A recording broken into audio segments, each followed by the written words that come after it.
의미심장한 연구가 하나 있어요. 고층 아파트에 들어가 사는 경우하고 저층 아파트에 네. 혹은 주택에 사는 경우. 그런데 10년을 살았다고 치자고요. 네. 그러면 점점 변합니다. 나쁜 쪽으로. 옆에 사람이 뭐 하자 신경 안 쓰고 네. 도와주기 싫고 나 혼자 편안하면 좋고. 근데 그거보다는 재산 증식으로 그런 나의 욕망의 만족도 이게 더 크기 때문에 아파트 가는 거예요. 아파트 사고 팔고. 이게 현실이에요. 갑자기 또 화가 나려고 하는데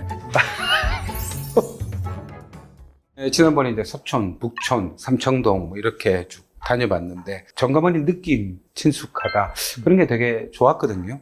근데 이제 아파트를 보면 그런 느낌과는 다를 수밖에 없지 않나 이런 생각을 했어요. 또 우리나라처럼 전세나 세입자들이 많은 환경 속에서 새로운 어떤 이웃을 만나고 그렇게 하다 보면 뭐 또 언제 이사 갈지 모르는데 정을 갖다 줄 수도 없고 건축가 입장에서 아파트는 어떤 의미를 가지고 있다고 생각하십니까? 그 집합주거잖아요. 사람들이 모여 사는 네.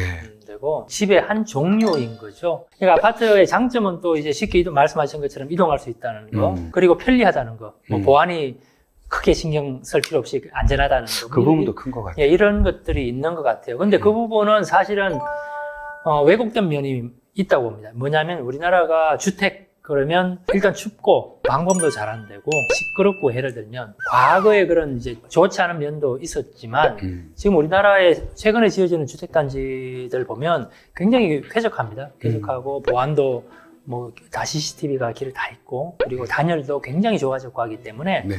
이 아파트가 거의 유일한 대안, 가장 좋은 대안이다라고 이제는 할 수는 없을 것 같아요. 그런 면에서 다양한 모양의 집, 뭐 아파트, 연립주택, 뭐 이를테면은 뭐 타운하우스 이런 다양한 유형의 집들이 있는 게 중요하죠, 사회적으로. 네. 네. 우리나라는 아파트가 거의 뭐 60% 이상이다. 이거는 좀 문제가 문제가 있는 많아요. 거죠. 중국의 상하이에 몇 번 일 때문에 가봤었는데 상하이도 정말 아파트가 많더라고요. 상하이 인구가 한 3천만 명이 넘는다고 하는데 이 인구를 수용하기에 아파트가 없다면 가능했을까? 지금은 제가 평정심을 가질 수 있는데 그 질문을 듣고 저를 자극시키는 질문을 하셨어요. 무슨 말씀이냐면 네.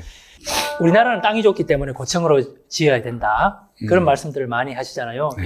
이거는 거짓말입니다. 똑같은 땅 면적이 있다고 치죠. 100 곱하기 100. 그럼 100 by 100 안에 예를 들어서 100세대를 짓는데 네. 땅 면적이 한 10%, 10분의 1을 써서 100층을 지을 수도 있어요. 한 세대당 네. 한 층씩 해서 100층을 지을 수도 있죠. 극단적으로 말하면 우리나라는 그렇게 짓고 있고요.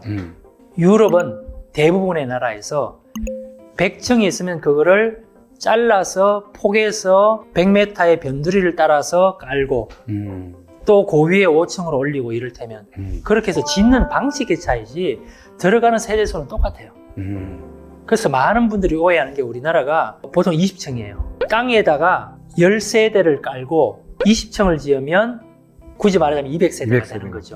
그런데 외국에는 50세대를 땅에 깔아요. 길의 가장자리를 따라서 아파트를 배치를 하면 땅의 면적의 거의 한 50%를 쓰는 거죠. 그리고 4층 지으면 이를테면 200세대가 되는 거예요. 땅이 좋기 때문에 높이 짓는 게 아니고요.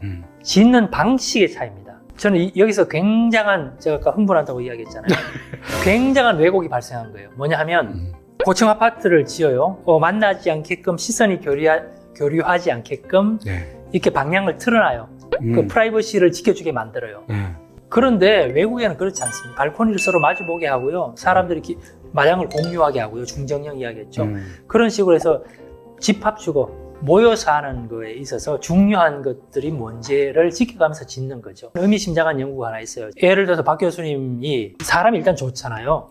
굉장히 인품이 훌륭하시고 남들하고 잘 어울리고 도와주려 하고 그런 성향의 분이에요. 그죠? 그런데 박 교수님이 고층 아파트에 들어가 사는 경우하고 예를 들면 저층 아파트에 네. 혹은 주택에 사는 경우에 동네가 있는 그런데 10년을 살았다고 치자고요. 네. 그러면 고층 아파트에 들어가서 살면요 점점 변합니다. 나쁜 쪽으로. 옆에 사람이 뭐 하자 신경 안 쓰고 네. 도와주기 싫고 나 혼자 편안하면 좋고 이런 성향으로 바뀌어요. 그러니까 이웃에 대한 중요성을 못 느끼고 필요성을 못 느끼는 거죠. 고층에 살수록 아버지가 아들을 폭행하는 빈도가 더 많습니다. 그래요? 충격적이죠? 네, 충격적이다. 그리고 부부 간의 부부싸움이 더 많다. 남자일수록 집중력이 떨어진다. 고층 아파트. 남학생일수록. 여자는 좀 영향을 적게 받고 이런 연구들이 70년대, 80년대에 많이 있어요. 근데 우리나라에 공개 안 됐죠. 처음 들어보시죠? 네. 결코 아파트가 가지고 오는 그런 사회적인 문제점들이 가볍지가 않습니다. 개인적으로나. 우리가 아파트에 들어가는 순간 마음대로 뜯을 수 있습니까? 그리고 바닥에서 뛸 수 있어요? 그래서 하고 싶은데 못하는 것들이 너무 많아져요. 이게 불편한 거죠, 사실은. 그런 면에서 볼 때는. 근데 그거보다는 재산 정식으로 그런 나의 욕망의 만족도, 이게 더 크기 때문에 아파트 가는 거예요. 아파트 사고 팔고. 이게 현실이에요. 갑자기 또 화가 나려고 하는데. 그러니까 이게 제가 다양한 주거가 필요하다 그랬잖아요. 그렇지. 24시간 일하는데 집을 케어할 시간이 없다. 그럼 아파트 가야죠. 그러니까 어쨌든 다양한 선택지를 주는 게 필요한데 재산 정식으로 아파트가 너무나 우위에 있기 때문에 온 국민이 거기를 다 쳐다보고 있는 게 문제인 거죠. 아파트가 문제라기보다는. 네. 요즘에 이제 새로 신축되는 아파트 보면 거의 뭐 호텔 같은 커뮤니티라든지 아파트 주민들이 함께 할 수 있는 것도, 심지어 뭐 식당까지 들어가 있는 경우들도 있고, 이것이 하나의 사회적 그 관계의 공간으로 보고 있는 거 아닐까, 그런 생각도 들기도 합니다. 또 이제 흥분 게이지가 슬슬 올라오는데요. 이제 커뮤니티 말씀을 하셨잖아요. 주택단지에 동네 살고 있었어요. 네. 내가 여기 사는데 저 길 건너서 조금만 걸어가면 한 100m만 걸으면 학교가 있어요. 네.